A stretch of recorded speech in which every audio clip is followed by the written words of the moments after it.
تو اگر ویزا نہیں لگ رہا تو پھر یہ کرنا ہے وظیفہ سورہ والضحیٰ کی آیت نمبر 4 کا، اور آیت نمبر 4،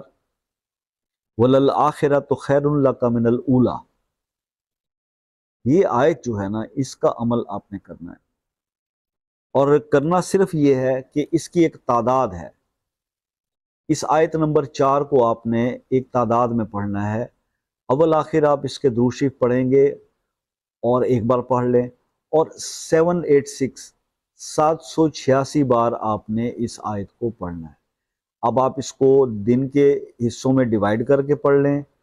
ٹائم نہیں ہے اگر آپ کے پاس، دنیا کے مصروف ترین آدمی آپ تو، یا پھر ایک ہی نشست میں اس کو 786 ٹائم پڑھ لیں اول آخر درود شریف کے ساتھ، اور اپنے ویزے کے لیے دعا کریں۔ آپ کا ویزے کا عمل پروسیس بہت سپیڈ اپ ہو جائے گا، اور آپ کا جو ویزا نہیں لگ پا رہا اور